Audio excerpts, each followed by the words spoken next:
from the creators of Relevant Magazine, this is the Relevant Podcast. Oh, give me a home where the buffalo roam, where the deer and the antelope play, where seldom is heard a discouraging word, and the skies are not cloudy all day. It's a week on Friday, May 26, 2017, and it's the Relevant Podcast. I'm your host, Cameron Strang, and this is a very special episode being brought to you by HelloFresh. HelloFresh is the meal kit delivery service that makes cooking more fun so you can focus on the whole experience, not just the final plate. Each week, HelloFresh creates new delicious recipes with step-by-step instructions designed to take around 30 minutes for everyone from novices to seasoned home cooks short on time. HelloFresh sources the freshest ingredients measured to the exact quantities needed so there's no food waste. They employ 2 full-time registered dietitians on staff who review each recipe to ensure it's nutritionally balanced and it tastes delicious. Yeah, I'll say this. We're out here in God's country, Montana. For sure. And everything we've eaten has been fresh from I ate pepperoni sticks from a cow that came from, that was living like days ago. Cow from next door. And it made me realize how much I need fresh food in my life. So you if you're like me and you only experience fresh food when you're in the hills of Montana and are eating fresh killed buffalo and a game that was walking earlier that morning, but you can't be in Montana all the time. HelloFresh is a great solution. HelloFresh brings Montana freshness to your doorstep. There you go. HelloFresh, you have a new pitch right there. Yeah. Montana fresh you're to welcome. your door. You know what I'm saying? Right now, HelloFresh is offering Relevant Podcast listeners a special offer. You can get $30 off your first week of deliveries by visiting HelloFresh.com and entering offer code Relevant30 when you subscribe. Do it. I got, they've been sponsoring the show for a while. I received a box as part of the sponsorship, fell in love with it, and became a customer. I subscribe, and literally every week now, Cohen and I have HelloFresh, and we go on the app and we pick out the next week's menu, and So cool. he gets to help speak into it. We made pizza the other day. It's awesome. I got a box coming pretty soon too. There you go. I want to join in your joy. There you go. HelloFresh. Like I said, I'm your host, Cameron, and this is a very special episode coming to you live from the middle of nowhere in Montana. So nice. Here with me around our table is Jesse Carey. Hello. Who is not in Virginia right now. No, I'm right here, man. Propaganda is here with us. Wes. And joining us for a little bit of the show, we want to introduce you to the guy who made this all possible and invited us out here. His name is Brian Carpenter. Welcome, Brian. What's up, boys? You guys looking real good. Yeah. I mean, Jesse, the beard thing is just like, my goodness. Jesse he needs decided to cowboy grow hat. a Montana beard. I did. I've been working on this for, I don't know, like at least a week and a half now. But it's thick, though, dude. Yeah. It's thick. Yeah, it feels good. And it I was walking this morning from the cabin to the lodge, the last one to breakfast this morning. Did you put product in your hair this morning, didn't you? It's probably just grease from the night before. But I was walking in like this windswept alley of like the mountain, blowing me away. Brian said, "Hey, let me come pick you up because of the wind." I said, "No, I got the beard. It's going to protect my face from everything blowing off the country." I felt great. I understand. I saw you walking, and it looked like an old western. Yeah, Your face And has the a wind was like wind whipping on with it. Yeah, exactly. dirt in there. I have a wind. There's so much sand and dust in here right now, but it's great. I mean, I'm just smelling the countryside. I've never thought I'd ever say that, but the wind is beautiful. And if you listen closely, you can hear the sound of General Custer regretting his decision to underestimate Sitting Bull. Somewhere in the wind, you can hear it. Him going, "Dang it." Prop This is a mystical keeps place. reminding us that we are on stolen land as we This is fished my on the river. job. This was the first thing I thought of when I landed in But think Montana. about it. Where we're at, we're in the middle of the Crow Reservation. Yeah. We're Yeah. not on stolen land. We're on the land that we threw Rent. them as chump change as we took all the other land. At least we're renting. yeah. At least we're renting from them. Yeah. Like, sorry guys, hey, can I But I mean, can I rent a few acres? honestly, being out here in Montana, you really are actually reminded of the native people and kind of what they've been through. Yeah. Because, in other urban areas and things like that, it's not really something we interact with. But here, we really are in the middle of a massive reservation, an hour and a half away from Billings, Montana. And it's beautiful. and there's no development out here. And I mean, it's because it's a protected land. It's theirs. It's theirs. It's their land. Yeah. And we're on the river. Is the Bighorn River, Brian? Yeah, the Bighorn River. It's a majestic, beautiful place. It's mystical up here, It's kind of still magical, and even as you kind of cross into the border, I think space holds spirit. Eugene Peterson talks a lot about land. We don't really get that because here, we're like, let's flip houses. Yeah. 10 houses, a year, we just flip them. Like land doesn't mean anything to us, But even, you go to Israel, like land's everything. Yeah. Yeah. My family's lived here for 1,000 years. Right. I mean, it means so much, Yeah. So I think land still carries a spiritual nature that we miss sometimes. And like being out here is spiritual. It's part of the magic of what happens here. It's definitely amazing. In the space, Yeah. So, It's incredible. but yeah, the Bighorn River is an amazing place and, kind of a bucket list place for fly fishermen. So Yeah. pretty cool. Which is clearly all of us. Yeah, Clearly. exactly. Yeah. Prop in the water yet. We were in the water for 10 minutes, and Prop caught. And Prop's going to be on the front cover of the next Orvis magazine. Yeah, he what I'm caught saying? two. He caught two in 2 minutes, which is more than some people caught in like 7 hours. I was not gonna brag. Well, I was mess. not gonna hit He the doesn't stop mess. button.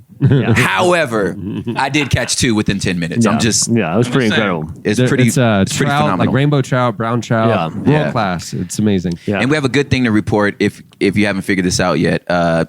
Jesse was not eaten by an elk yet. So That's good. No, but this is bears great. got close. Yeah, A few bears on there. I got spooked by some horses yesterday. Like We gotta legit. save that. We're gonna save that. Yeah.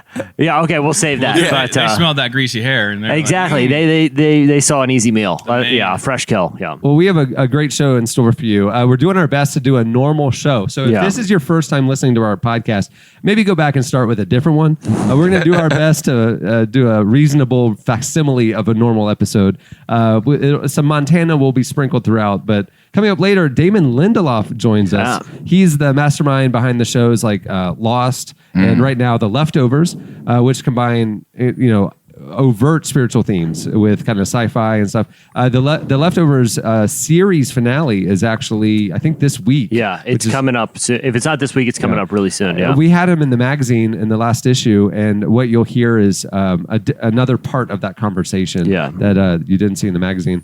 Also, coming up later, we have a preview or an excerpt from our newest Relevant Podcast Network show called The New Activist, which is in partnership with IJM, International Justice Mission. Yeah. And Eddie is the host. Yeah. And is the debut episode, he has Jenny Yang on, who's the head of activism at World Relief, which is one of the nation's leading organizations resettling and helping refugees. Yeah. Powerful conversation. Jenny's one of our heroes. She's brilliant. So- yeah. She's a gangster. I admire Jenny. Yeah. in so many She's ways. incredible. Yeah. You put So- a prop together and you got a real. We got to sit on a few panel discussions, and it was, it's not often that you sit on a panel and you're like, guys, don't ask me any questions. Loft them all to her. Yeah. Right. and she just, oh my gosh. Yeah. I felt like I was in the audience even though I was sitting right next to her, and I'm like, man, just let this lady talk. She needs a session. Like, I'm just gonna sit down. And also, So phenomenal. coming up later, Brady Toops, artist, singer, songwriter Brady Toops is on the show. He's out here on the trip with us, and he has a new album out. He just got off the road doing a 20-city tour. Needed a week of rest, so he's here with us in Montana. But we talked him into getting the guitar out and playing us a song, and that comes up later on the show as well. So it's a packed show because normally we have it's maybe an hour of culture recap and slices and all this kind of stuff. We're in Montana. You know more about what's going on right now than we do. Wi-Fi. Yeah, plus you can get that any week. Yeah. This is a special Jesse's week. holding a Nike sock right now. My gosh. My podcast setup right now is a microphone with one of Cameron's socks on it, which he claims is clean and never worn. But I just want to let everyone know my mouth is directly on it, and I hope you have no choice but to throw this out, or it's gonna be weird for you knowing that something that is now on your foot was basically touching my mouth for an hour. I mean, Nike should be sponsoring this episode. I mean, this is So Definitely a thing. The reason why we're out here is I've been coming for a few years now, and what Brian is doing quietly behind the scenes, I think, is an important work, and that's why I wanted to have Brian join us for a few minutes because he runs an organization called the Refuge Foundation, and tell us the heart behind what you're doing here with Refuge. Man, it's just people, Cameron. It's all about guys that are leading on the front lines and in a lot of different ways. we think a lot about kingdom influencers. You know, I think for a long time we thought about just pastors, and we're like, oh, it's all about pastors in the church because we love the church. And you know, being a pastor for a long time, I saw a lot of carnage in the church. And I think if you've been around the church for a while, you're like, yeah, I've seen that. But the longer we've been doing this, it's all about people that have influence. I mean, this week alone, we got guys up here from Hollywood and LA, Nashville. Yeah. You know, just lots of different guys. You know, next week we got a bunch of guys coming from Central and South America. So it's all about rest. I mean, we live in a time and a space where there's no room for just getting rest and refueling. And one of the things we talk about all the time is we heal in relationship. You know, we rest in relationship. Yeah. So for me, like watching you guys, even the breakfast table this morning, like it was like a junior high girl sleepover up there this morning at breakfast. Like I know. I actually know. I'm like, okay, guys, like we were gotta doing get each other's going. hair We got and- things happening. The pillow You know what I mean? fights. It's like, but that was healing taking place this morning. You know what I mean? It was I like saw it I was too. just watching them going like, guys were they were leaning in. You know what I mean? Like it wasn't guys just like, yeah, I don't care about you. Because the people that we serve, they naturally care about each other because they have an affinity for what they're doing as world changers. And so being in a space like this, I think is really special and sacred and restful in itself. And then with other people, we rest the best that way. Otherwise, you know, when you're by yourself, I mean, don't leave Jesse alone by himself with his own mind and He'll his go thoughts. rogue. No, it's I mean, it's not. That's dangerous work. things have happened. Yeah. Yeah, I mean, that's work right there. There's no rest in that. Yeah.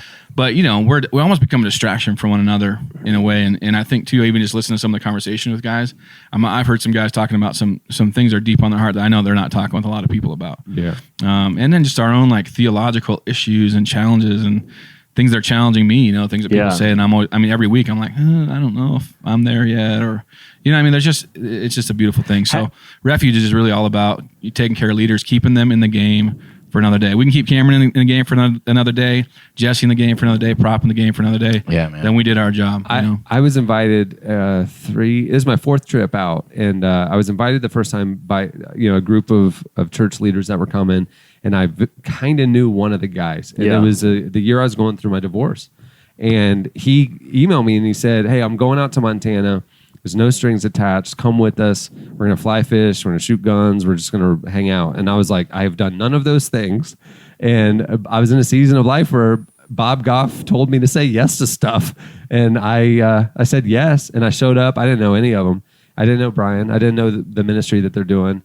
And the way that he and his team like served and just made us feel loved and cared for and welcome. And also like, took us on adventures and like, you get to jump off the cliff, figuratively and literally. And it just like something is freeing in that. And to really come up here without agenda for a week and be able to just rest. And Brian is amazing at like, you can go full tilt. You could fish all day, every day. You could go do extreme things, or you could literally sit on the back porch overlooking the reservation and rest and read a book and do nothing. I mean, whatever you want to do. And it's like, when do we ever stop to be able to get to do that? Yeah. As especially like, whether you're a church leader or you're just you're out in front, maybe you started at something or you're an artist or whatever, you've got to go. It's always about what's next, where you're going, whatever. You never stop. And I think I didn't realize that about my own life, my own pattern.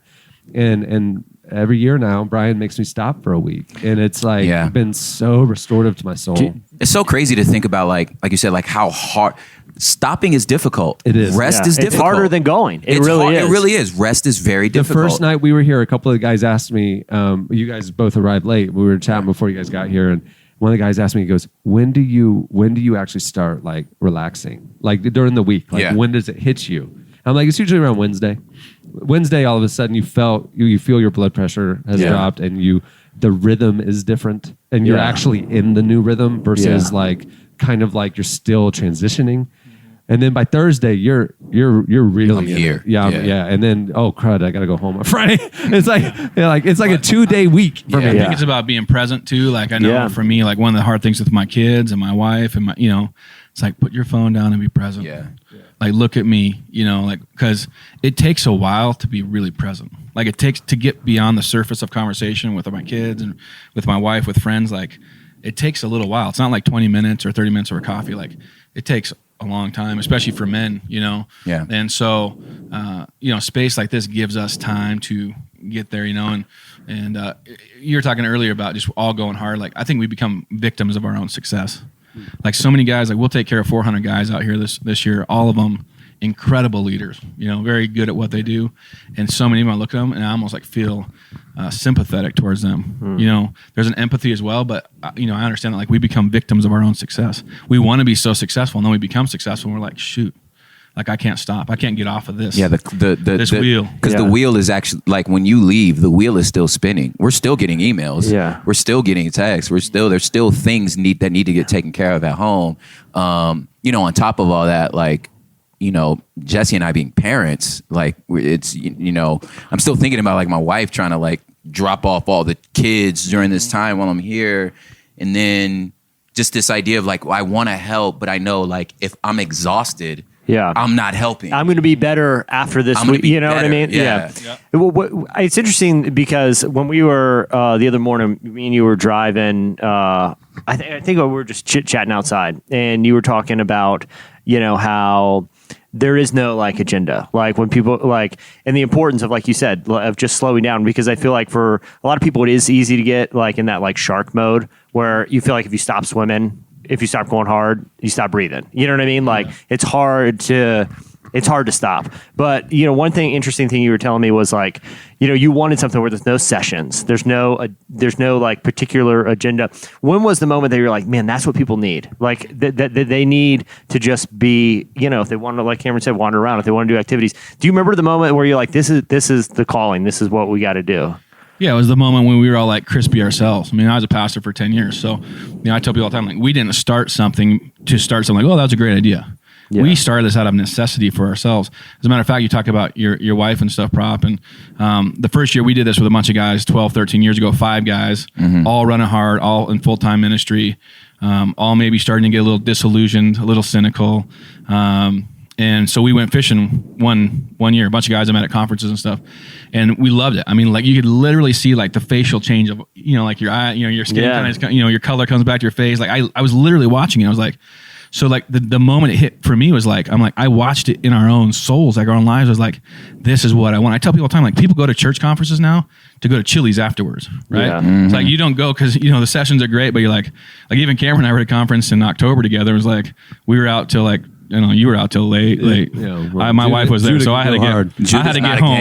I had to get home. Judah can party. Boy can party. You know what I mean? But it was like, that was like we were all kind of waiting for all day. We're kind of like, yeah, this is cool, you know. And then we're like, hey, so what time are we getting together tonight? You know, right. And that was like the moment. That was like the moment for us. We were like, I was like, I think that's what everybody really wants. I think what everybody really wants. So I'm like, how do we extend that into a 5-day experience? But we just did it for ourselves for years. And as a matter of fact, the funny thing was, the second year, our wives sent us back. I kid you not. We were all like, we're all too busy. Can't do it next year. Can't do the fishing trip. And our wives made us go. It's cool. Because they felt safe. See, I think our wives start feeling unsafe when we go so hard and so fast, when we put ourselves in places where somebody can't say something honest to us, somebody can't say something true to us, because sometimes we don't listen to them. You know, sometimes somebody tell me something 2 years later, I'll tell my wife, like, yeah, this is a really cool thought. And she's like, I told you that 2 years ago and you never listened to me. Yeah. But then some guy tells you and you're like, oh yeah, that's a really good idea. Yeah. Well, it's crazy. Like, speaking of that, like my wife, even for this trip, this was, I mean, she's starting a new job this week. My new like record went up for pre-order, and all the PR started this week. And she looked at the calendar and said, oh, this is perfect. You need to go this week. Yeah. You know what I mean? Like, this is the time to not be obsessed with like charts, places, and numbers, and like interviews, and just like constantly checking like your rating and stuff like that. She's like, no, go away. I think this is great for you. You know? It was interesting. Even last year, Mike Foster was in your room, I think. Weren't you guys rooming last year? You're in the same cabin. And Mike had just like released his new book, you know, and everybody's like, oh, he'll never come. And like, he's so proud of him because he's like, this is exactly what I needed in a week, and there's so much dropping. Well, there's 2 concepts at play here. Number one, Sabbath. We don't truly rest and unplug in our daily lives. Many of us, and even guys who are like out leading and, you know, doing stuff, and girls. Sorry, not just guys. This is all of us. We just all have things we're pursuing. And then you come home, and you got the family obligations, you got the home obligations. It's like you don't turn off, and you don't like fill up. So, you know, having this thing, even if it's only 150 seconds of the year, it's like, it's important. The other thing is, like, so many leaders like get so isolated, and I think that's what's unique about what you're doing, that you're focusing in on kingdom influencers and people who are like out in front, because those are the people who maybe they're on stage and they're, you know, they have a lot of people who adore them or follow them or look to them, but they don't realize that behind the scenes, those people are like isolated. And a lot of times, the bigger their influence, the bigger the ministry, the more isolated they are. Yeah. And maybe good, well-intentioned, even actual friends, like, wow, they're so busy, I don't want to bother them, or whatever. And all of a sudden, they're lonely, or they're, built this isolated little thing for themselves, and then that's where disillusionment comes in. That's where a lot of times, weaknesses start to emerge, and you see leaders falling, and it's because they don't have community. And I think what's unique about what you're doing here is you're doing intentional community, and it's like come back every year, and like this isn't a one and done. This isn't a little trip. It's a part of your life now, and you're not isolated anymore. Yeah. And seeing guys, I've been on trips with incredibly famous people that I'm like, I can't believe that they're here, and then guys who are just kind of coming up, and I love that we're all just here on a trip together, and there's no entourages, and there's no whatever. It's just we're all peers. And I love that about what you build. And I think it's important. And frankly, we need to pursue that in our daily lives. I mean, we need to be aware of the little isolation things that we do, and we need to like purposefully put ourselves in community. I a few years ago, as I went through big life changes, I realized I had done that to myself. And so I got plugged in at church, and I hate the idea of doing a community group, but I host community groups at my house and open up my home every week. And, just not right now, we're not in session, but I'd force myself to get on my own bubble. And some of my closest friends are people I've met at church now. You know what I mean? Yeah. It's like, I needed that. And you don't even realize it's happening until a lot of times guys cross the line and they break down. Well, it's one thing. Cameron and I were texting, I don't know, it was probably Thursday or Friday last week. And we, as people who listen to the podcast know, we launched new shows. The Prop with Shauna, we got, the IG, we got all this stuff. I mean, if you looked at the calendar for the summer and the fall, which we're meeting about, and then we got the magazine, we got all this stuff, and we were texting back and forth about this trip after we've been in these meetings and stuff. And Cameron, his last text to me was like, we need this. Yeah. And I never think about that concept of need. You know what I mean? Like everything's like, if I get a little margin, I'll chill out. If I get a little time, but that's never going to happen. Yeah, it's not going to happen. But that's my point. It's like when you realize this is something you need, just as a human being, especially as someone, as Christians, we try to be somewhat in touch with those spiritual aspects, and the idea of no, this is a need. But we feel guilty though, right? Yeah. We feel so it is a need, but we feel guilty. We're like, oh, my kids, my wife, my job. Yeah. It's not fair. Other people don't get to do this, Or I'm thinking about how much, now I have double work when I get back. Right. So then I'm not really relaxing because I'm just man, that inbox is piling up. Yeah. But let it pile. Yeah. It's going to pile anyway. Yeah. You know what I'm saying? That's the part that for me, that's the brain turn off. It's it's going to, or this idea, especially I think in one of Brady's songs, he kind of talks about this fear of if I'm not on it, it's gonna stop working. The bookings are gonna stop coming. If I don't say yes, if I'm not on it, if I'm not putting out new music, people are going to forget about me, or you're not gonna matter anymore. So you're whenever something, yes, I want to do this tour, because I'm nervous that if I stop saying yes to something, people are gonna stop asking. You know what I'm saying? But it just creates this panic all the time. You're always in this panic. And if the moments that I feel God is really made me be yo, chill. You know what I'm saying? Then I enjoy touring again, Yeah. Well, I think you got to look at the life of Christ, period. We live in such a hyper busy world right now. There's nothing in the New Testament makes any sense to us. From that perspective. Yeah. I mean, Jesus just walked on, it was the dusty roads that Jesse was walking on this morning.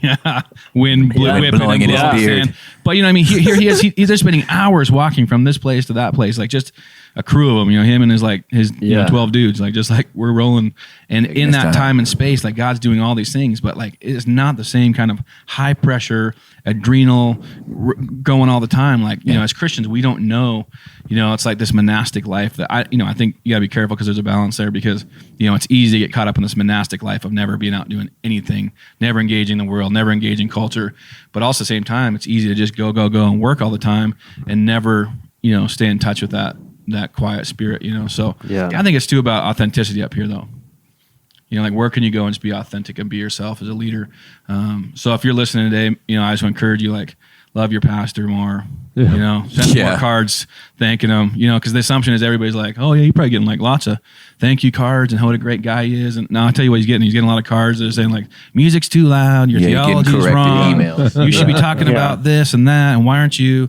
And you know, so being a group that we want to fight for, you know, pastors and kingdom influencers, like be lovers of your leaders, you know, and you know, maybe be that person that writes him a little note this week and say like, hey, you meant so much to me. Send him an email like, hey, I appreciate what you've done in my life and how you've poured into me and sowed into me. And you can't ever go wrong with like living a life of encouragement and blessing, you know. And it's cool for me too, seeing even as Refuge has evolved and grown over the years. This year, you guys started doing trips for female leaders and influencers. You guys just did one in Austin. Yeah. Like, dude, I mean, you're taking care of the kingdom. I love that probably one day we're gonna look back and like, you know, there's gonna be this like generation of healthy leaders, and what shifted, and it may all point back to our little sensei Brian Carpenter, the guy behind the scenes.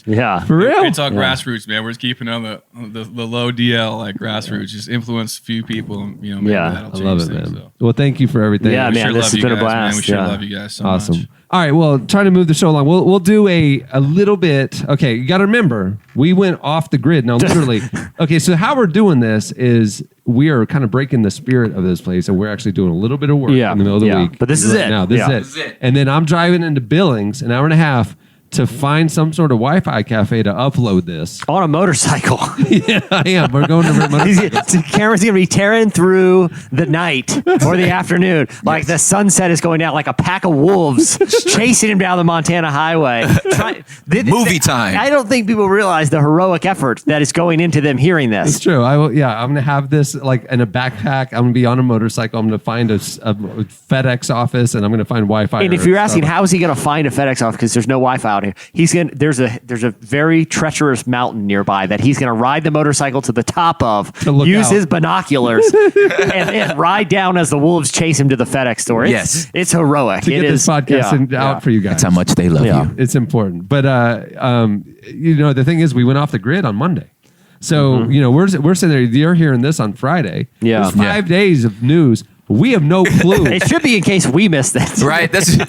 So here's our look back at what happened at least until Tuesday. Last weekend. When I was at the airport, stranded in Minneapolis 3 nights ago. It's time for In Case You Missed It. Well, in case you missed it, last weekend, Chance the Rapper, an interview with Chance came out, and he sat down with Teen Vogue magazine, which, by the way, if you haven't been reading Teen Vogue magazine, they're killing it right now. They are killing it. They are, Anyway, they sat down with Chance, and during their conversation, he discussed the somewhat complicated relationship he has with like labels, not music labels, but like being categorized as they pertain to his outspoken Christian faith and then his explicit music. You know, so he told it was Jordan Peele. Yeah, he sat down with actor, writer, comedian Jordan Peele, and he told Peele, one of my biggest fears with Coloring Book, his album, was that it would be labeled. I hate labels. I never sought out for people to recognize it as a gospel album. And then he says, I don't make Christian rap, but I am a Christian rapper. Yeah. And it's like, that's a distinction that we understand at Relevant. We cover this all the time. But like for him to kind of finally like say that to, you know, people who are trying to say, well, he's a Christian. No, like he just said, this is what it is.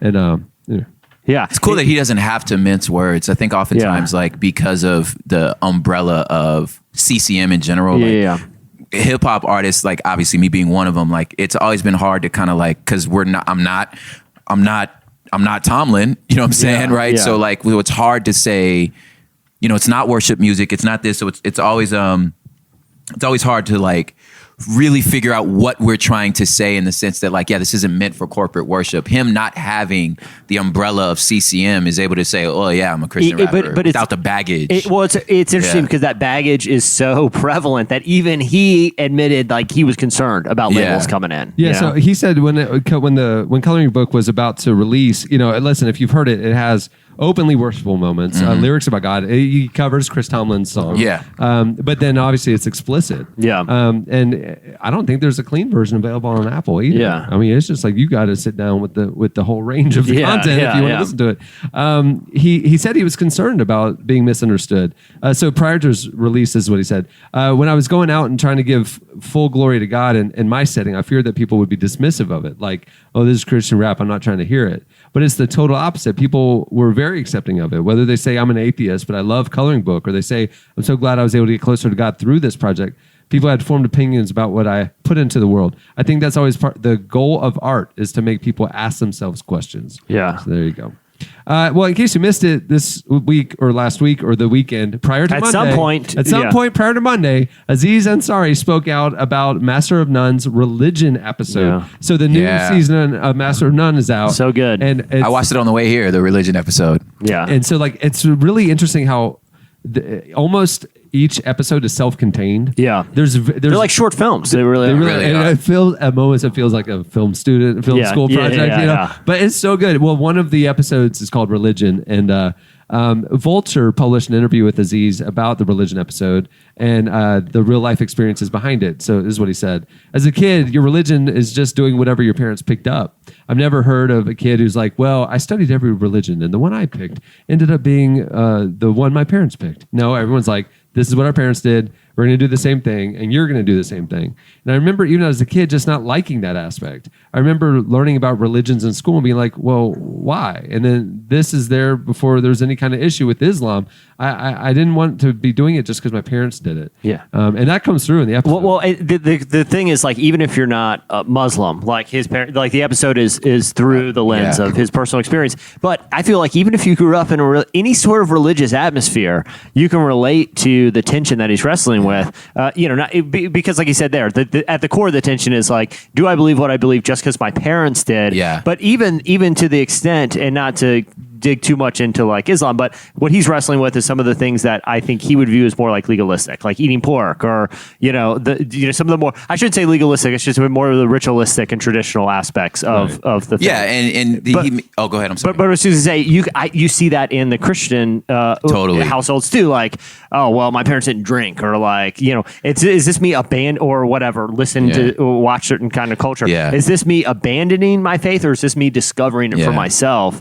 I feel like no matter what personal background you came from, it's a great episode. Yeah, he totally, like, without ruining the episode, there's like a moment where he was like, Mom, you don't wear a hijab. You know what I'm saying? But you're mad about me and this pork. It's like you've picked something that you're like, I'm not really, this isn't a hill I'm going to die on. Yeah. You know what I'm saying? So there was this like undertone of being like, I actually like, if I believe this, I want to believe it for me. Yeah. You know what I'm saying? And actually, you guys are kind of doing the same thing. Like, you've picked and choose. And then the other part with like just the whole metaphor of the pork and finally tasting bacon was like, I feel like you said, anybody can relate to that. For some of y'all, like, sort of Bible Belt, it was like the first time you heard secular music. You were like, oh crap, that I didn't get struck by lightning. Yeah. And this sounds amazing. Well, and the idea at the core of it is, which is a more authentic experience? The one that adopts traditions because they feel like a loyalty to their parents or to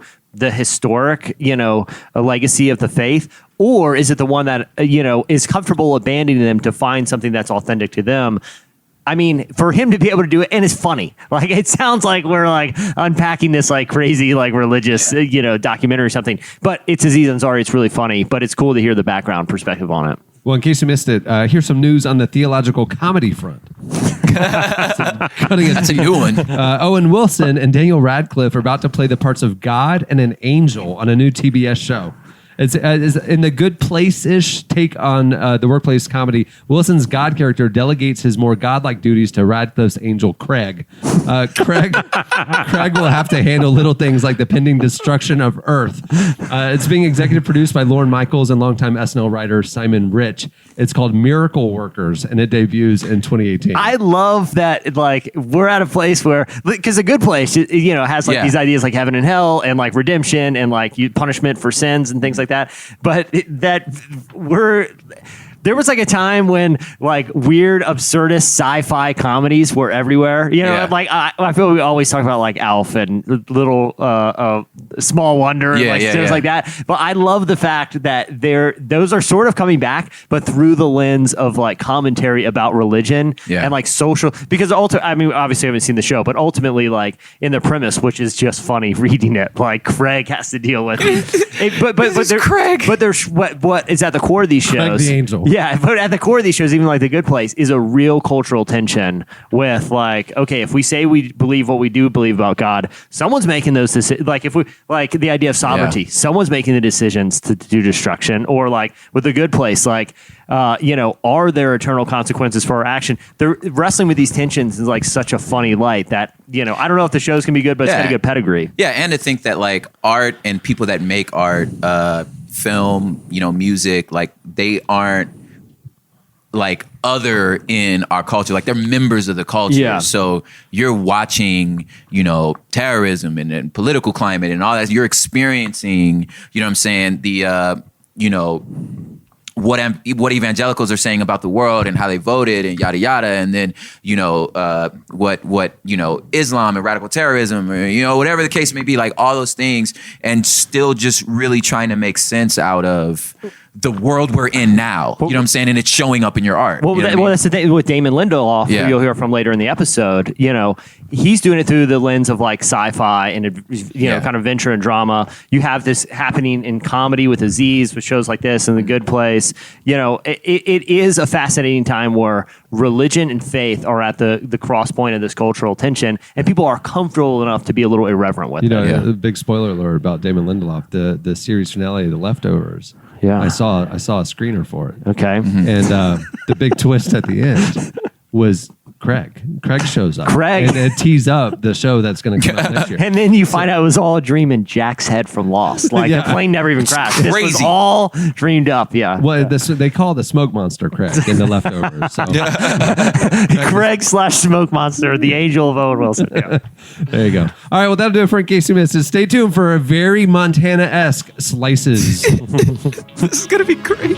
No, I can't tell the party life from the truth. The air gets thicker when you step into view.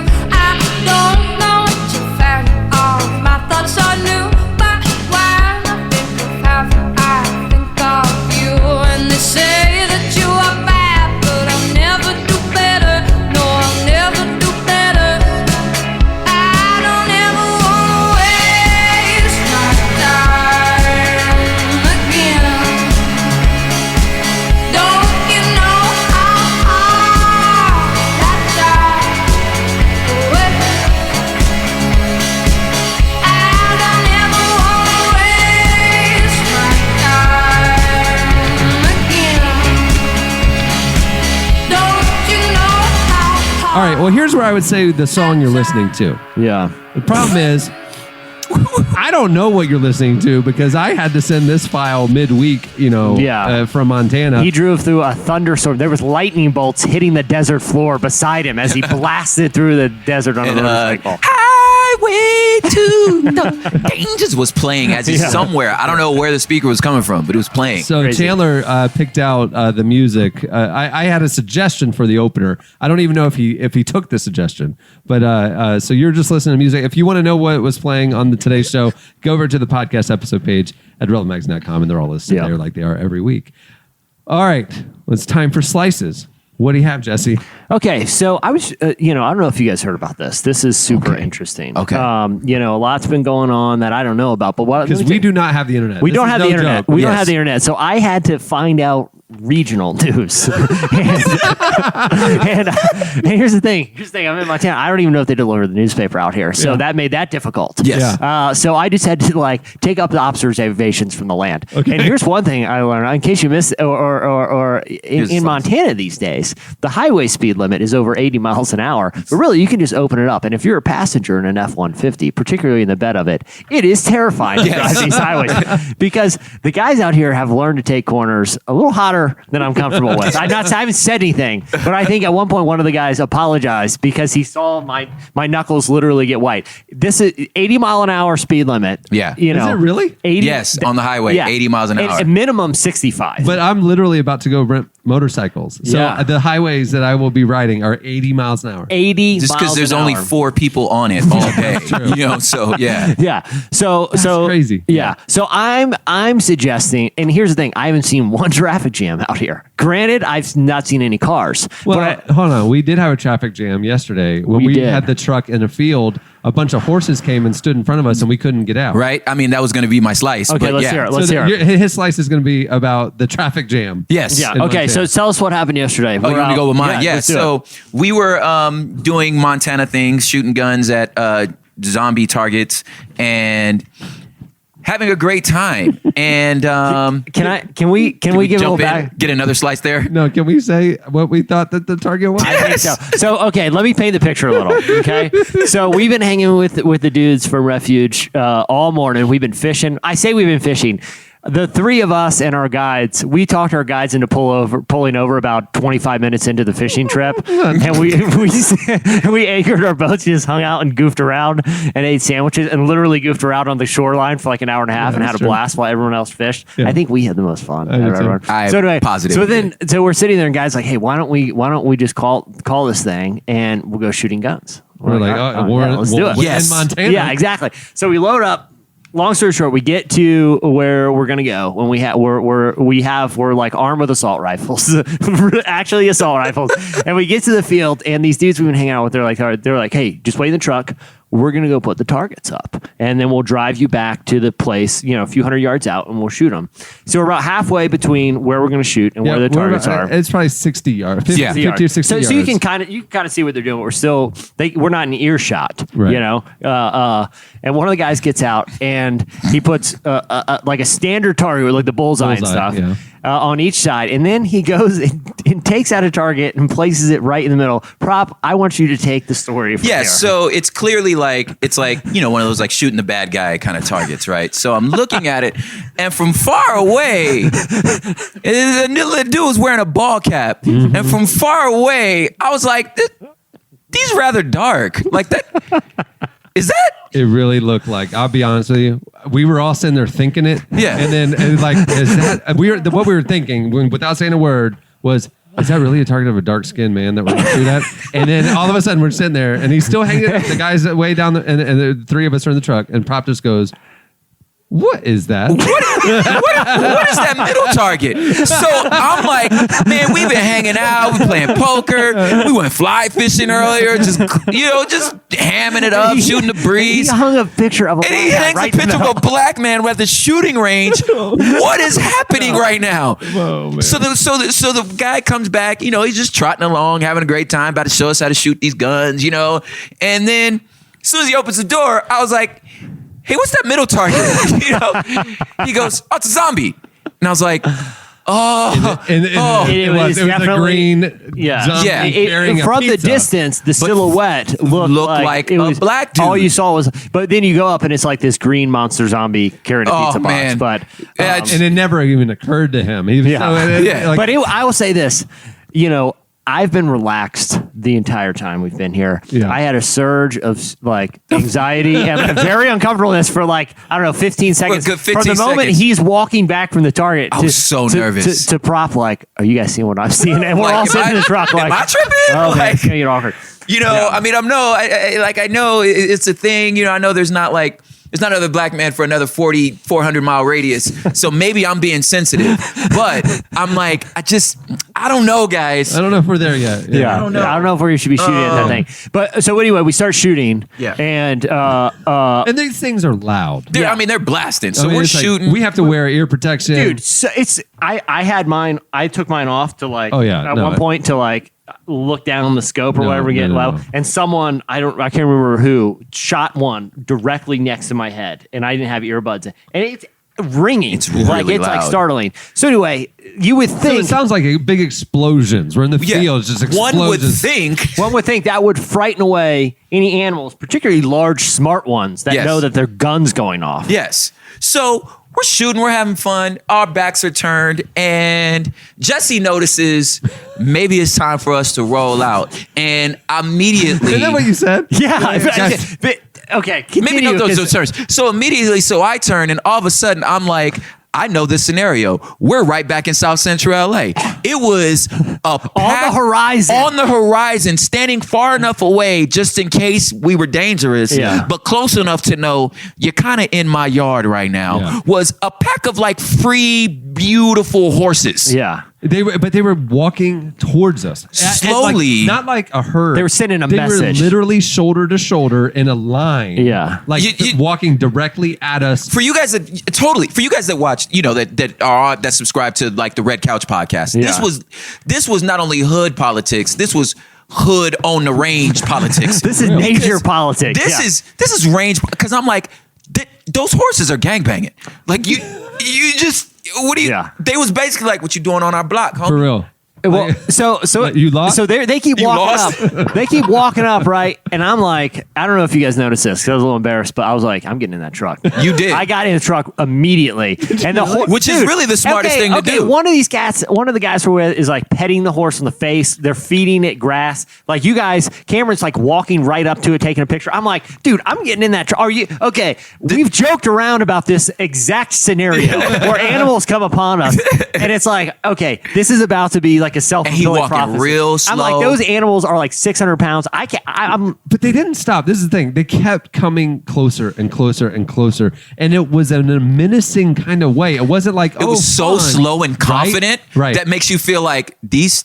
Yeah, they're They lulling us. know what They're they're lulling doing. us. They're not afraid of us. Okay. they're going to push us off their land. So I'm like sticking everyone else is out wandering amongst the beast, and I have my phone out and I'm like filming them out the car window. The car's, it's not moving or anything. So I'm sitting there, I'm like watching the video I made, and I hear a prop like, "Yo, Jesse, look over." I swear to you, this is not true, prop. It's facts.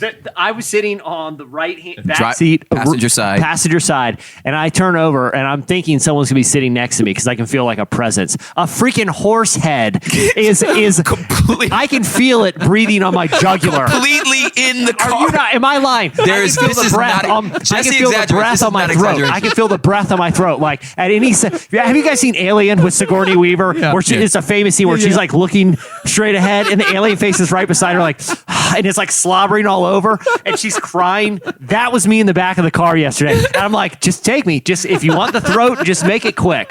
Just horse bite me in the throat and take it. But it was weird because like while that was happening, the horses had fully surrounded the truck. They surrounded the truck. Yeah, they like in the front, they were blocking us in on all sides, and then clearly the king horse, came in to put his and head pulled in the there. alien Sigourney The Weaver. alpha horse. I did, dude. I was trying to play it so cool. I was I was not going to say we're with like the most like range dudes ever. This is the most like they're manliest talking man about I've like Former soldiers. Yeah. yeah, these guys, exactly. I was like, hey man, I These But horses I were. literally asked him what's the last animal that attacked him. He said he got bit by both like a wild dog and a domesticated dog in the same day. These are real men. These are real who men. dealt with real stuff. I'm not gonna act like I'm not going to start crying, but I was literally at the point of like, guys, You were can we please get me out of The here? thing is, because the horses were not in any way phased by the shooting of AR rifles. That's right. Or, What am I gonna do? Or human presence. If I they knew- were moving I slowly. should've- They were not jumping. But when you kept talking about the South Central thing, like this was like territory. Totally. That was exact. I could not see it that way then. I mean, it's like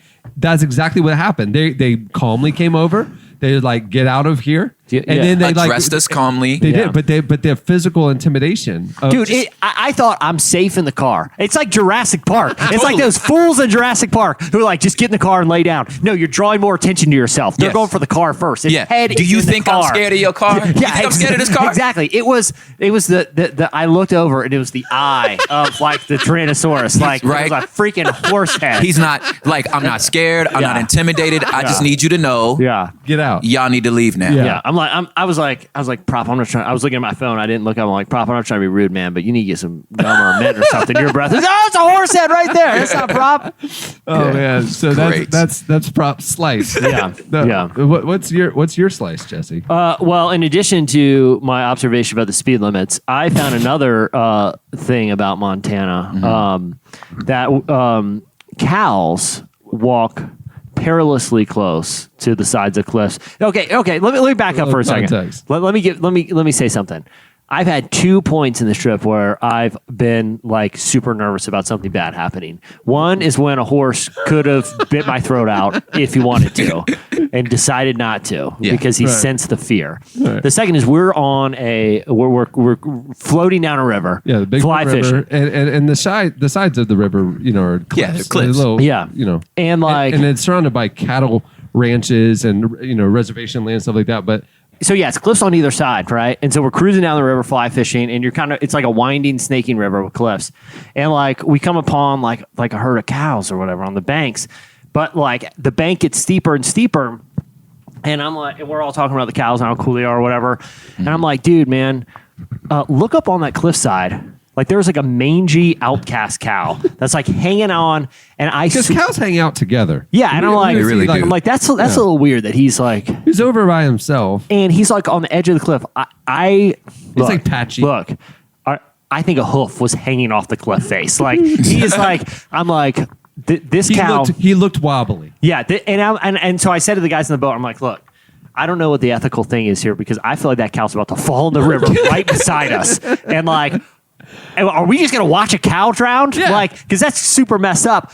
But I'll be honest, I don't feel comfortable saving a human out here. I don't know if I can save that cow. I don't know how do you... But I feel like, look, man, if that cow falls in the river and we're in a boat, we have some obligation. I'm not just going to watch it drown and float away. It's called natural selection. You do not have that cow actually is owned by someone. The other thing is like, okay, worst case scenario, that happens. The cow falls in right in front of us. Right. And I'm like, dude, this cow drowning, help somebody, Montana person, help. If we have to watch it, that's going to haunt me for the rest of my life. Like this situation. Row faster. Yeah. And so like later in the trip, one of the dudes like pulls out like a Ziploc bag. He pulls out a Ziploc bag of pepperoni sticks. And I'm like, dude, I'm crushing these pepperoni sticks. Yeah, and they're very proud of these pepperoni sticks because they were made from a donated cow. That's what he said. He's like, are you liking those? I'm like, dude, these are amazing. Like I thought, man, these must have come from. I thought they were like Hello Slim Fresh. Jim. Yeah, I was thinking like, oh sweet man, I got to pick these up at Wawa or whatever next time I'm there. He's like, no, dude, that came from like a donated cow. That thing's fresh. And in my mind, I'm like.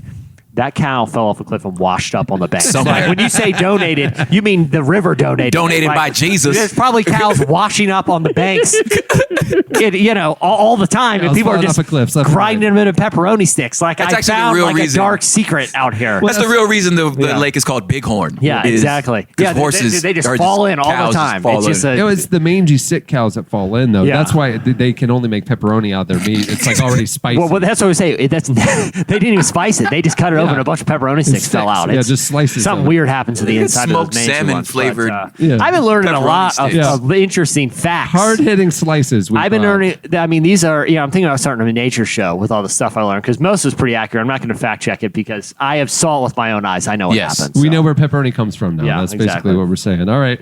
Well, if it's your first time listening to the show, that is exactly what Slices is every week. is our observations of the natural world. Yeah. All right. Stay tuned. Up next, Damon Lindelof joins us. Don't do it. Does it take for you to believe that I have changed? I know very well that I have blood under my belt. Yes, it's true that I hurt you, but I still love you. I love you, I still do. And what did I say to make you want to run away? I know very well that I have blood under my belt. Yes, it's true that I hurt you, but I still love you. I love you, I still do.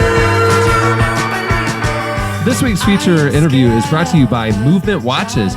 Movement was started by two broke college kids that wanted to wear stylish watches but couldn't afford them. So they started Movement, MVMT. Yeah. That's how you find it.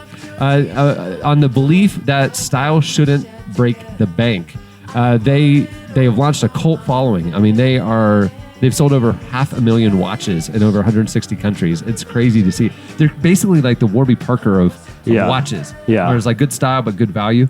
They sell their products entirely online. So they were able to cut out the middleman and the retail markup. And so their watches started just $95, which is a fraction of what department store brands typically charge for a quality watch. They have classic design, quality construction, styled minimalism. And I have one. I love it. I have two. I wear them all the time. And like, I appreciate the ethic of the company too, like the independent spirit, especially as like doing like a pot, you know what I mean? Like they're trying to be disruptions and doing it in a really cool way with good style and a good price point. That's right. We like companies that disrupt the industry. Yeah. It's awesome. Right now, they are offering Relevant Podcast listeners a special offer. You can go to mvmt.com/relevant and you'll get 15% off today. Plus, you get free shipping and free returns. That's mvmt.com/relevant. Join the movement. Yeah. Well, Damon Lindelof, if you read the current issue of Relevant, we had a fascinating conversation with him about his television journey with Lost and The Leftovers and his own beliefs and how spirituality has informed the art that he makes. He really is the guy behind some of the most overt spiritual themed television in the last 10 years. His show, The Leftovers, is wrapping up their series finale this week on HBO. And we thought it'd be a great time to bring you a part of the conversation that didn't make it into the magazine. Yeah, he's a lot of people, first were introduced to his work on Lost, but since then, not only has he hand chose The Leftovers, like the novel, to adapt for HBO, taking it in an entirely new direction. And the cool thing is, like, there are these Christian themes to both shows, but he has like a lot of interesting thoughts about religion and faith. And the thing is, like, I think we talked to him a little behind the curtain for the magazine. I think we ended up talking for over an hour, and obviously you got to edit that down to a piece. And you're like, man, there's so much good stuff. So I'm glad people are being able to hear about it.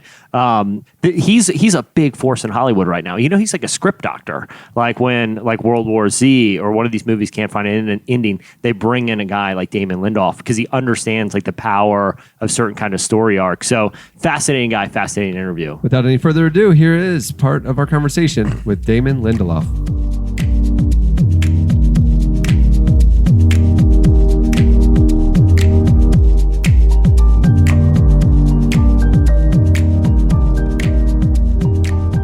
So the storytelling itself, I think is part of what makes The Leftovers so fascinating, particularly the way the storytelling, I think, changed and evolved a little bit in season 2. And then, I've only seen the first episode of season 3 that they sent me. But you can tell, I think it's the same universe, but it seems to be a pacing difference, some interesting things that you're doing. And so I'm curious about how you approached writing the story, or the show, I guess the series, with the difference of ABC to HBO. Do you feel like there was more space in this different format to explore interesting storytelling types? What was your approach? Well, the biggest difference is the number of episodes that you have to produce. The size of the canvas for broadcast has to be much larger. We were doing 23 or 24 episodes of Lost for the first 3 seasons at least, and still pretty high episodic count for the final 3. And for The Leftovers we did 10, 10, and 8. So that affects pacing and all the things therein. But the one thing what I wanted to retain from Lost is that this idea that the episodes felt like episodes. So although there's a continuing storyline, you could describe an episode of The Leftovers as like, oh, this is the one where, Matt Jameson finds out someone's trying to buy his church, and he has to go and dig up some money and gamble it. Like right. every hour-long adventure. Yes, exactly. That The Leftovers is exactly like Friends. But it's the main takeaway from this interview. Yes, exactly. So I think that other than that, the other big difference between doing something for cable and doing something for broadcast is that broadcast has commercials, and so you have to kind of design the way that the episode unfolds with these little things that we call act outs. So like every 7 or 8 minutes, there's something dramatic enough that makes someone not want to change the channel during the commercial. And you don't have to do that. Thank God. On an HBO show, you just basically are doing like these little hour-long movies. Yeah. So the narrative constraints are not as much, and you can have nudity and violence and language that is more graphic in terms of. But I never really felt when we were doing Lost like, oh man, I really wish that we could use more F words. Yeah. That show kind of it functioned. It was perfectly fine to not be graphic, but The Leftovers felt, just based on its subject matter, that it definitely wanted to feel more gritty and more real and more frightening in those ways that you would probably be prohibited from doing in standard network television.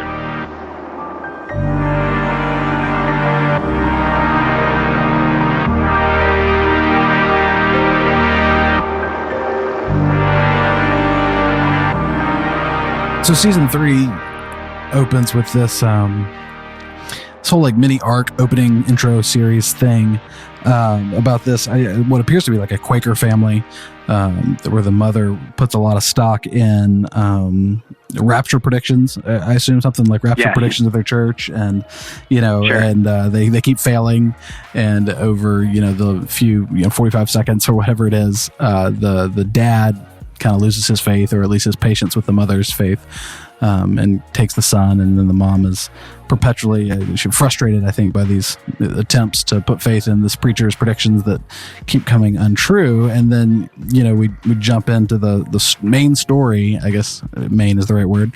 And then a lot of the people there in Miracle, Texas, are also looking for this next big event. That it's like an August date, I think, or something happening in 14 days, and then toward the end it's like 13 days or something. And it seems to me, if I'm reading this right, so I'm going to kind of summarize your show. So if I get it wrong, please correct me.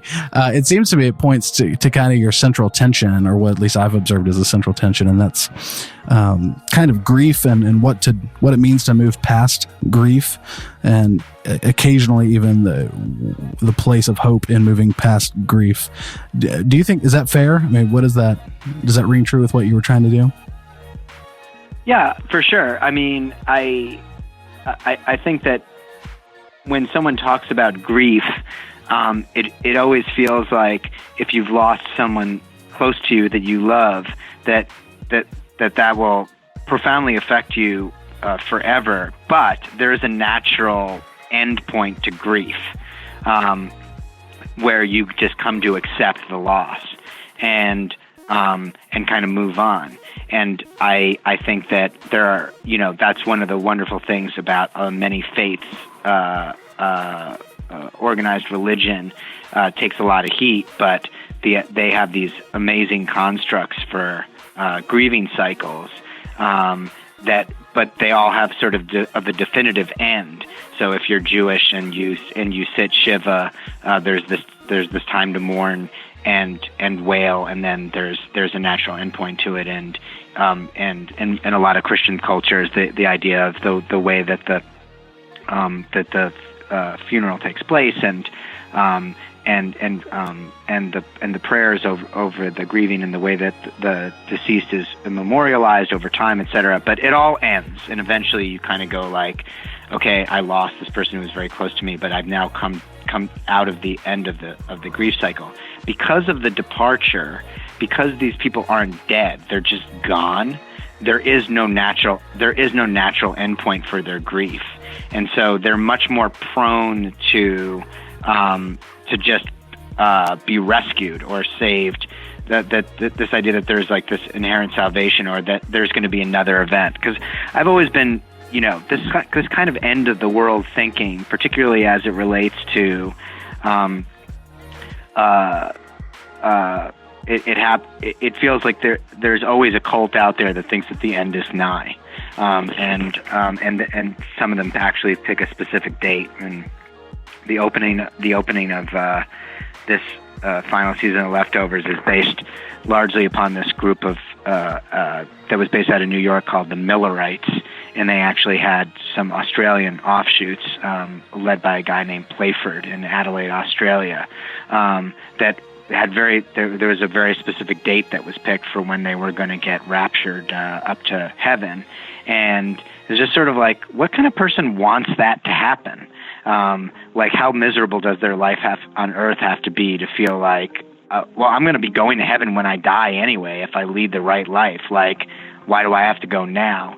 And then the idea that there was some sort of inherent apocalyptic event that was going to happen that they'd be saved from would at least make sense. But the real emotional idea that was really interesting to us as storytellers is like, what do you do when that when that day comes and goes? Like, what happens when the world doesn't end and you put all your eggs in that basket? Does that shatter your faith, or does it cause you to double down? That felt like a very interesting, emotional and religious parable to kind of start the entire season off with, especially because, you know, Matt Jameson, who is the closest that we have to a fire and brimstone preacher on the show, he seems to be saying something big is going to be happening on the anniversary of the departure, because it's the 7-year anniversary, and there's all these sorts of biblical precedents for a 7-year period of tribulation. He's stopping short of that. He thinks that it's going to be doomsday, but he thinks something is going to happen. And the anticipation of that event is what the entire season is built around.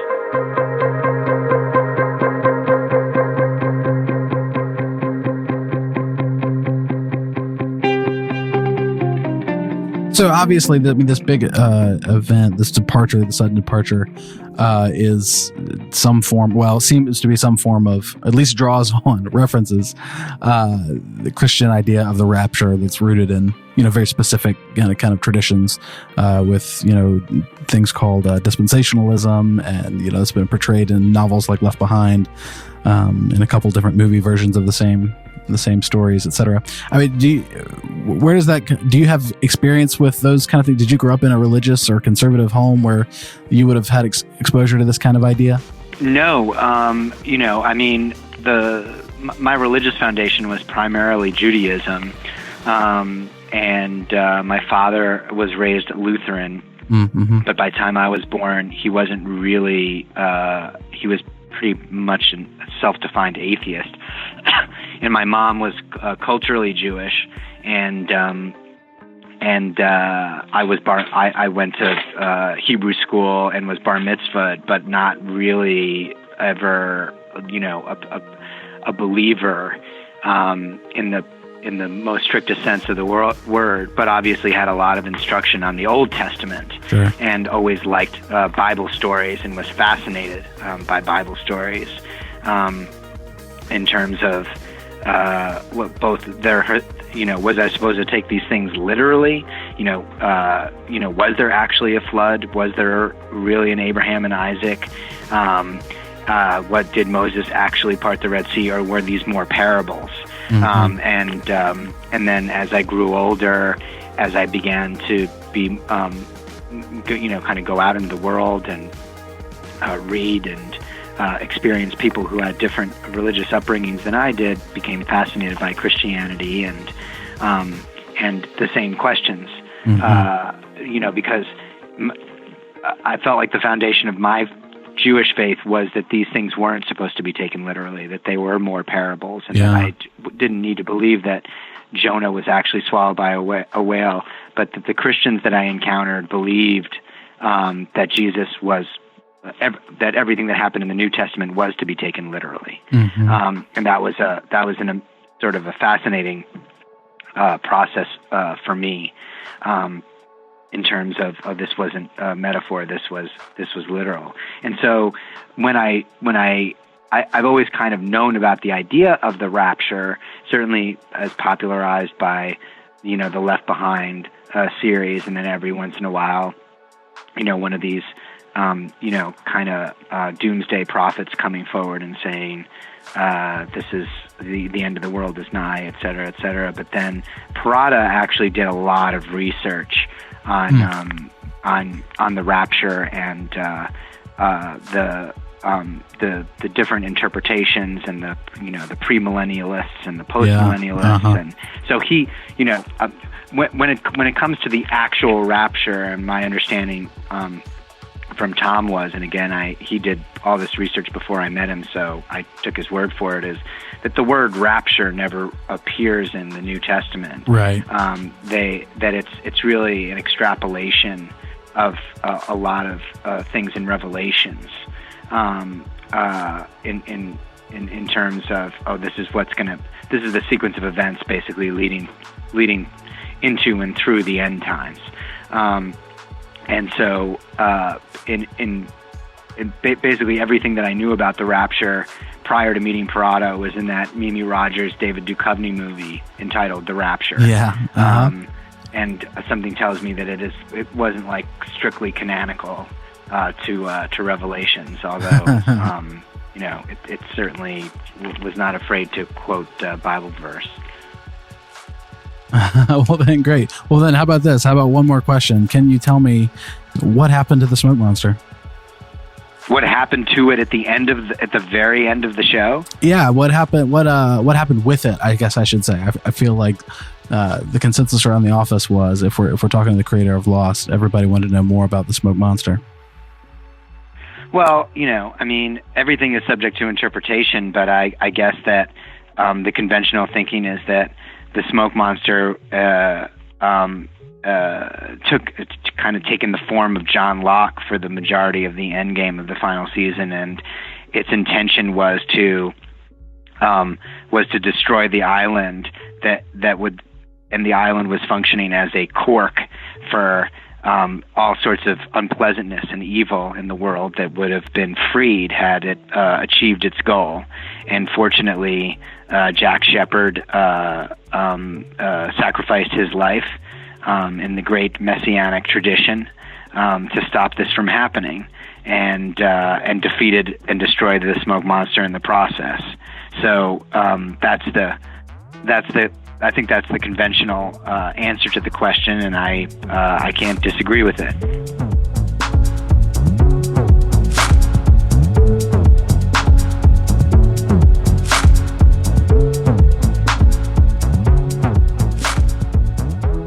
That was Damon Lindelof. Make sure to check out the series finale of The Leftovers on HBO. Stay tuned. Up next, Brady Toops joins us.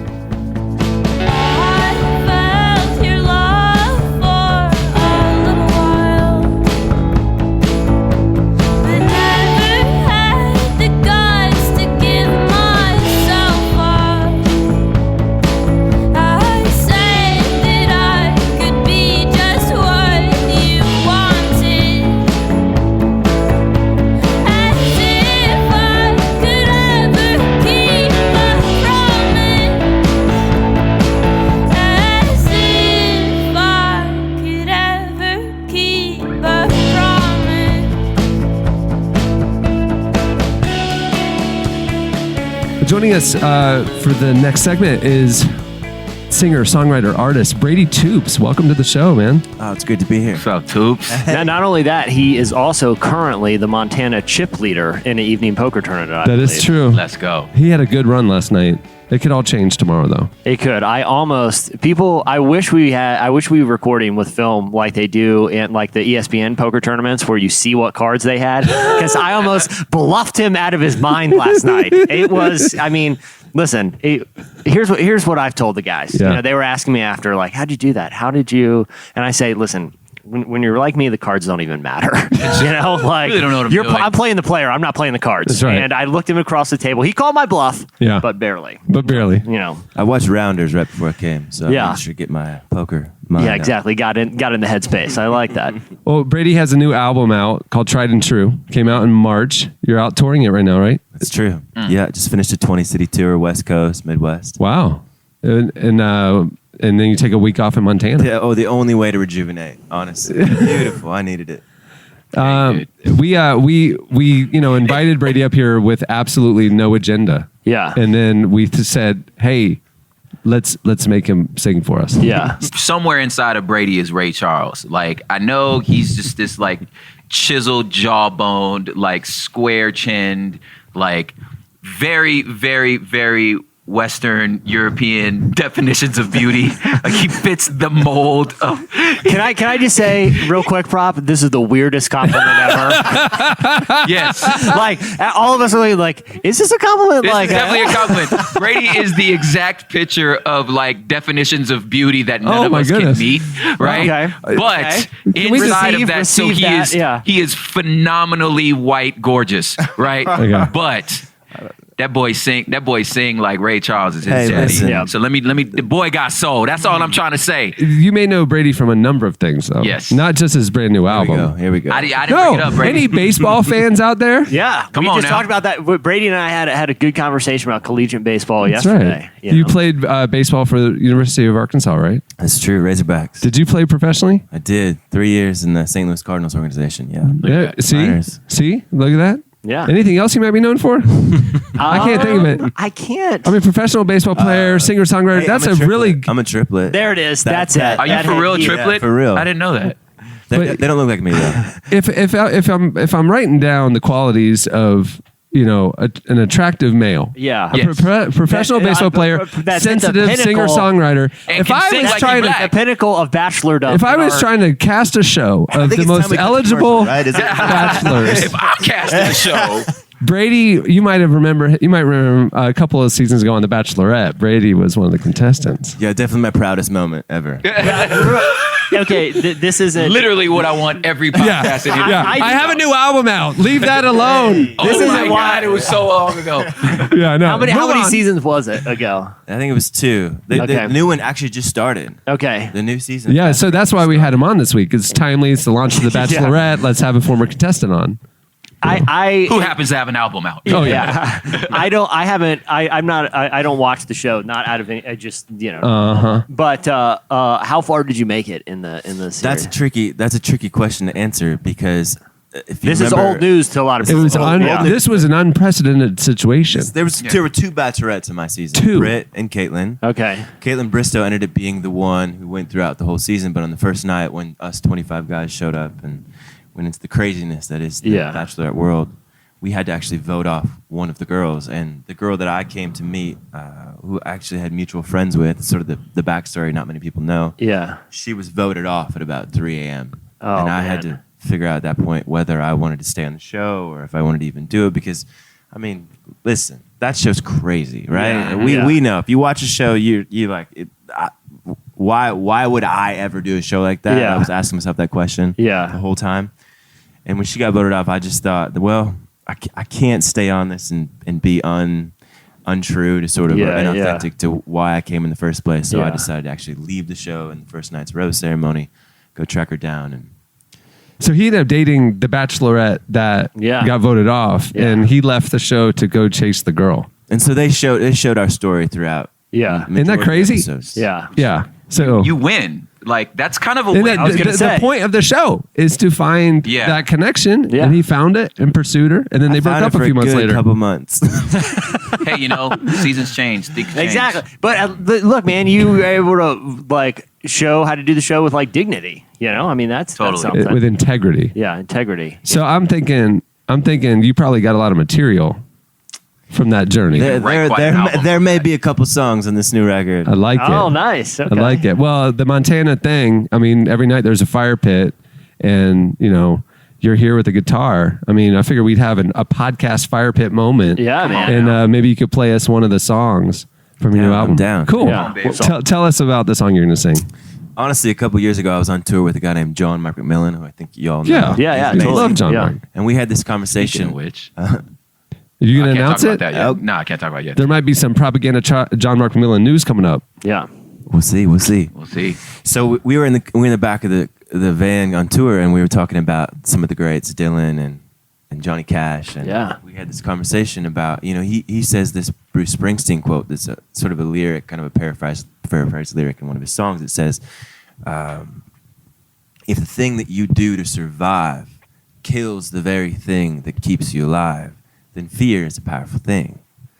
And I think as an indie artist, as Prop gets this in the world of music and doing something you love, oftentimes there is this clash between surviving, putting food on the table, and trying to keep the thing that makes you tick, keep it alive. Yeah. And so in the midst of that wrestle through the last 9 years of being a musician, I felt like I had to write a song about it. Yeah. It's called Bleed, and it's sort of this journey that was inspired by a Johnny Cash quote.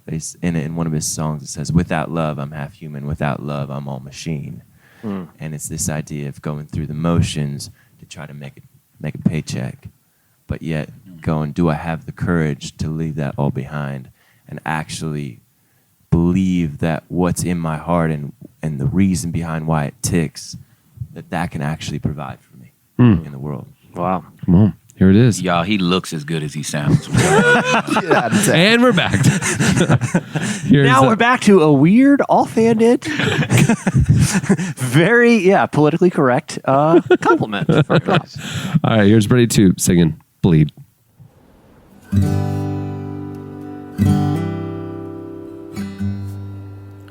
I'm feeling like a pawn, and this board you're playing on is littered all with cages for birds who've lost their song. Without love I've lost the reason, and I cannot find the rhyme. I feel my heart still beating, but my blood don't feel alive. Without love I'm half a man. Without love I'm more machine. And it's awful hard to balance when you're caught out in between the wages of your living, but a heart that helps you bleed.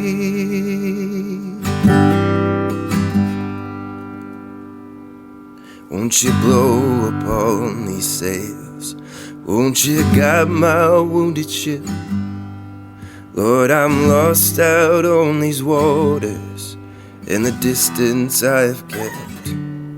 Without love I'm just an engine, and I'm working overtime.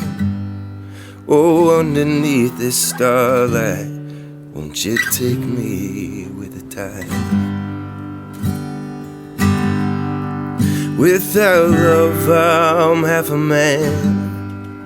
Without love I'm more machine. And it's awful hard to balance when you're caught out in between the wages of your living, but a heart that helps you bleed. Oh,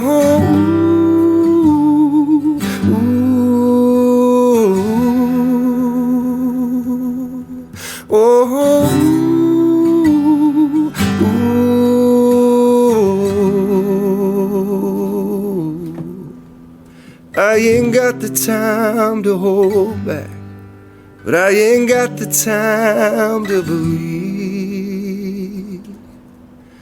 'Cause it's so hard to balance when you're caught out in between the wages of your living, but a heart that helps you bleed. That was Brady Toops. Go get his album. It's out now. Stay tuned. Up next, Jenny Yang joins us.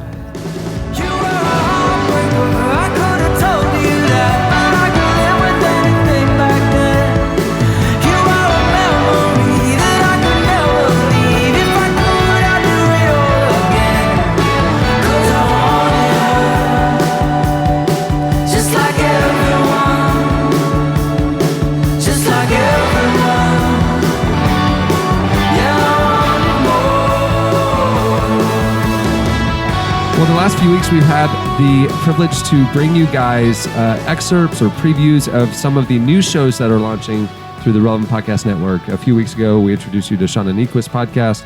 Last week, we introduced you to the Red Couch podcast of Propaganda and Alma. And this week we are launching the third in our first kind of wave of shows. And that is The New Activist, which is in partnership with IJM, International Justice Mission, and us, and is hosted by our very own Eddie Koffolds. Yeah, it's for people that want to hear the stories behind individuals that are really enacting insane world change. And the great thing about this new season that's dropping, actually, the first episode, if you downloaded this on Friday, just dropped yesterday, is that you hear people like Jenny Yang who are on the front lines of something like the refugee crisis. You hear from people that are helping, there's like a former cast member of The West Wing who's dedicated their life to helping veterans after kind of learning about stories on the show. People fighting homelessness, people fighting human trafficking. A wide spectrum of issues from a wide range of people. It's going to be cool. Interviews come to you every week. I just want to be clear: fighting homelessness, not fighting the homeless. Not fighting That'd the be homeless. awful. That's That'd be terrible. Unless you're into that thing. But that'd be terrible. Yeah, this isn't. We aren't highlighting. This that. isn't No. like bum fights. The video. No, it's terrible. As a personal note, Sorry, Eddie. We've already botched the. yeah. You knew what you were getting into. Yes. You knew if I was going to say something appropriate. No, but all I have to say is, super excited about this. And the first these first releases, it's been fun to watch. I'm not one to toot our own horn, except in text threads to the people at this table. Guys, we're running. You're 3 for 3, guys. The iTunes charts right now. Red Couch has been in the top 200, been Yeah. beating out Osteen. Sean has been topping. Now we got another one. At one point earlier this week, we had, when we released we just released a teaser for this. Little series preview kind of. Yeah. And we had 3 of the top 10 podcasts in the religion amazing. section in iTunes. Yeah. Which is not including our own. Yeah, exactly. Because of the algorithm of iTunes is so weird. Like it's not about how many downloads you have. It's like the new that activity. engagement. It's the new activity Yeah. engagement. But all I have to say is, that's what you're about to hear. But also, what would really help us out if you're digging the new shows, or if you're a longtime listener to our show, if you want to show us some love, there's 2 things you can do. Check out the sponsors if there's products you like, support them. But 2, leave us this, and the other thing is leave us reviews and share us in iTunes and really tell other helps. people. It makes a huge difference. So if people like it, check it out. But yeah, super excited. New Activist episode 1. If you're listening to this, that means the new episode just released. So check it out. On a personal note, with IJM, what they do, and I'm so glad you guys took this on, because there's a lot of like organizations that work in justice issues that are much more about awareness, which is important. You know what I'm saying? Like you need somebody to just shine a spotlight and say, hey guys, this is happening. But that don't necessarily mean that organization got like clandestine spies in other countries. And what I love about IJM, they can't, for the nature of putting their people in danger, like they can't like broadcast and advertise like the fullness of what they're doing, because they're actually like changing the world right now. So just the fearlessness like of their staff, of the people they work with, and how they like have chosen to take like the quiet route to just like we're quietly fixing the planet. And, you know what I'm saying? And some like of the Brian Carpenter. Yeah, totally. And like I got a chance to look, the last few weeks, like helping with putting some of the logistics together. Look at the guest list of people and the issues that are being tackled in the upcoming season. People are going to really dig this show. Well, here is your very first experience, an excerpt of the debut episode of the new season of The New Activist with our very own Eddie Koffolds and Jenny Yang.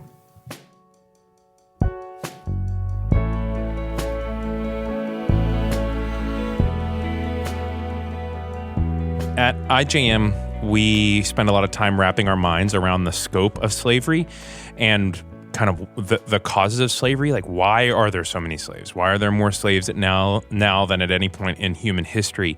And I'm curious, as you think and are likely one of the world's foremost experts on the refugee crisis, I know you could trace geopolitical things that happen, but I'm wondering, is there something larger happening in our world that is making this happen?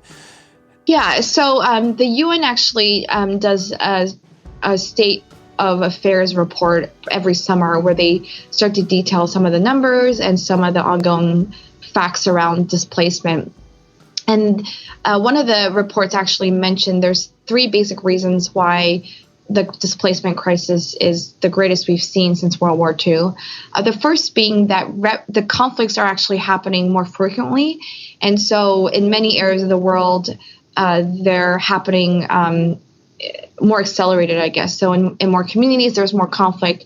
But what they also found is that a lot of these conflicts are happening for protracted periods of time. So Syria is just one example of this, where, again, we thought that the conflict was probably going to last maybe 2 to 3 years, but now it's extending into now into its 6th year. And so, but the third point is that there's no solutions that are being found to actually have peace in some of these situations. So in Syria, it's a political situation that needs a political solution.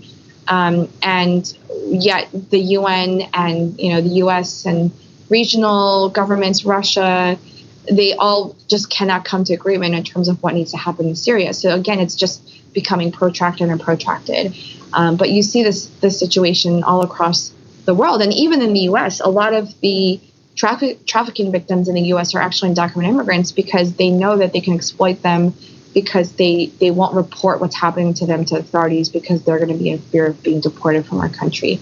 So forced displacement and trafficking are really tied together, and oftentimes you have to address both in order to really alleviate some of the root causes of some of this injustice.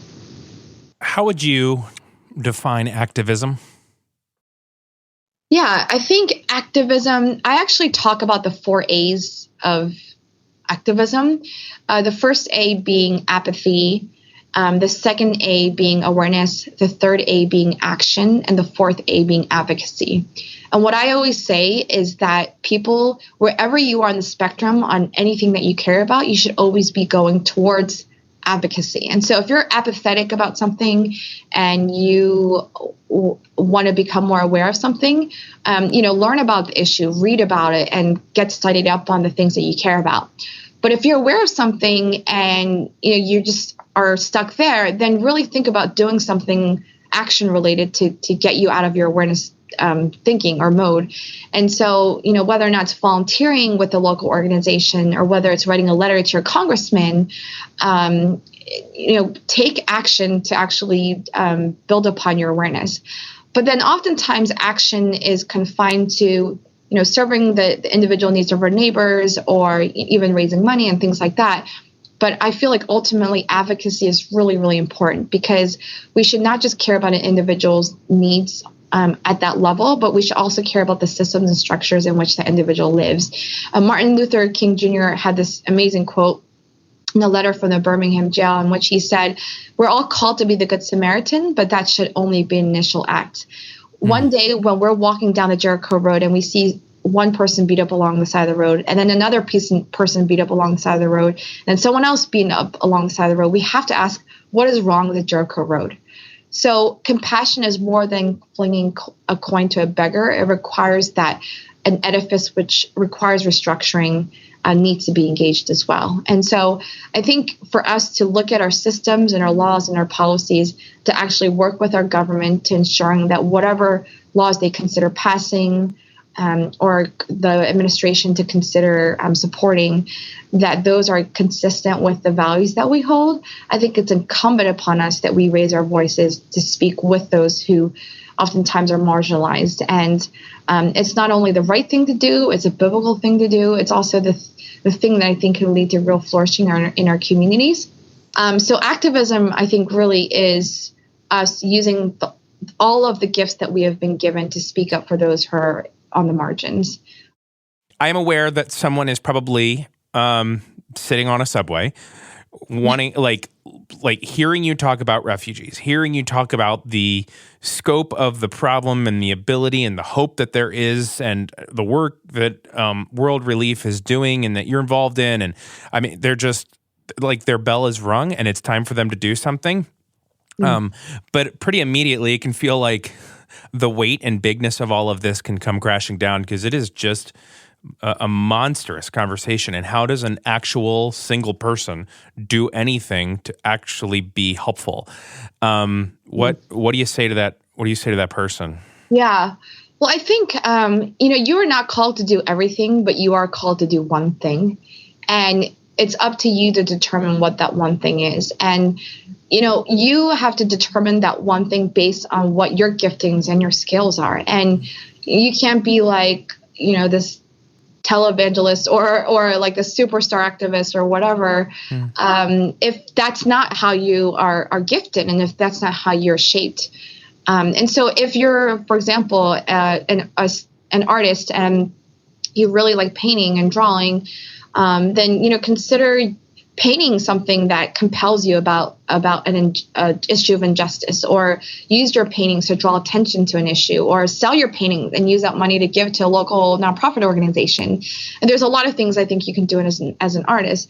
If you're a mom and you stay at home with your kids and you're homeschooling your kids, use that opportunity to teach your kids about what's happening in the world, have a conversation with them and influence the next generation of leaders. Take them to see, art exhibits or museums or concerts or watch documentaries with your kids about some areas of injustice happening around the world and have a conversation with them, shape their thinking on this. So I think moms especially have an incredible role to influence the next generation's thinking around issues of justice. Or if you are someone who works for a company in a business and you know that your company or business donates a percentage of its profits to people who are on the margins in your community, then speak up to the people making those decisions and actually see if you can donate instead of 1%, like 2% of your company's profits to something that you care about, and get speakers in to talk to your company about things that you care about, and just get read up on some of these issues. And I think it is really easy to be overwhelmed by so much of what we read in the news, but I think it really lies with what you feel the most passionate about. And whether or not it's here locally in your community or whether it's happening around the world, those are all things that, you can only decide for yourself. But I do think if you start doing something small and doing something at the level that you're comfortable with, and then seeing how that goes and then going on to the next thing, I think that's a good way to start. But it's really hard to start when you feel like you have 100 things you want to do. But I think it is important to start small and to start with the things that you already have in your community or in your experience or your giftings, and then use those things to really engage on the things that you care about.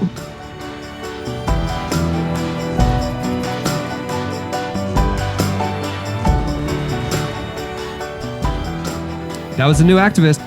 Hey, go over to iTunes or wherever you subscribe to podcasts and hit subscribe and leave a review if you liked what you heard. Do. Stay tuned. Up next, feedback. Feeling this devotion, touching your emotion. I can see the love run right out of you. Moments like these are golden, never felt so olden. Even if I'm dreaming with you. So breathe my air and kiss me there, 'cause I'm a little cold, but I'll warm up with you. Heart up my chest when you put it there. Yeah, I'm a little cold, but I've warmed up with you. Ooh. I don't know what you're listening to, but I hope the music of this show has been up to our usual standards.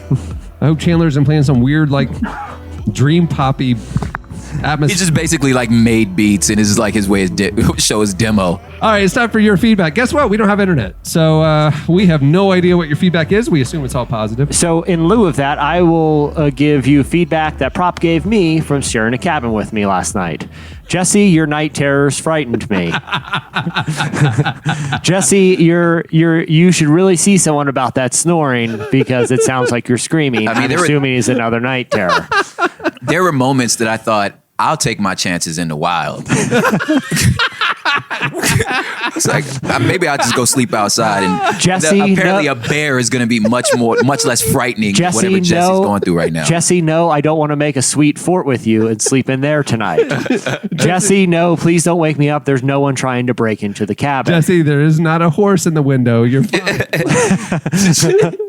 Jesse, what if that horse followed you to the cabin? That's what my concern was. The Prop knows all about it from a late night. Jesse, the cabin is not haunted. Please stop claiming it is.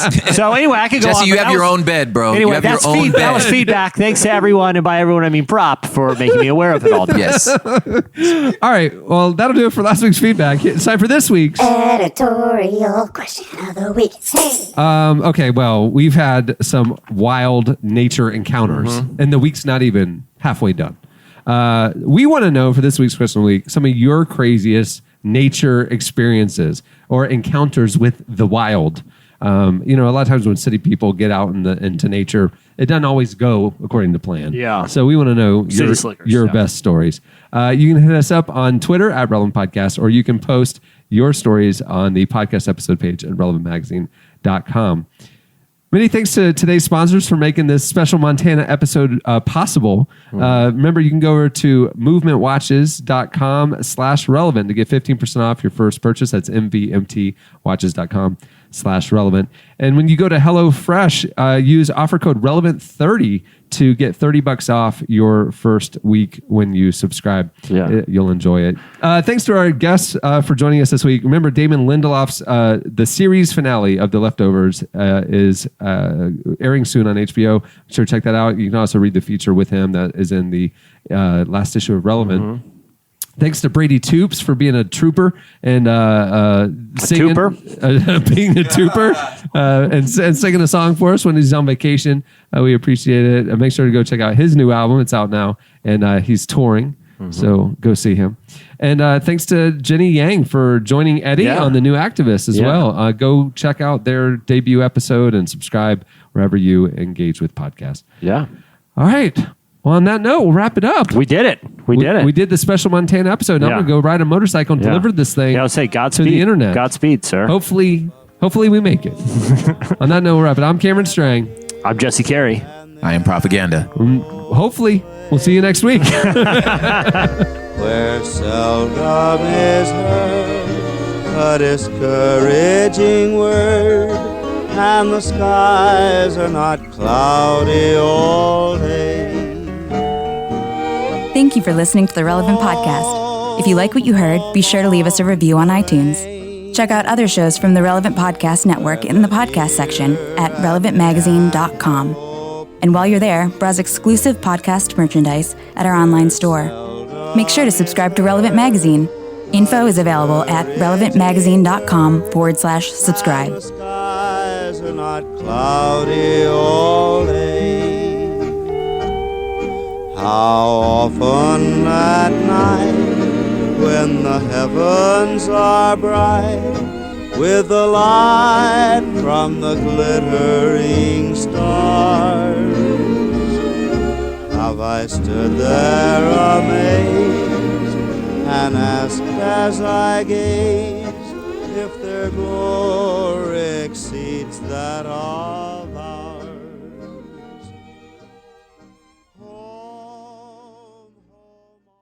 They didn't even spice it. They just cut it open. A bunch of pepperoni sticks fell out.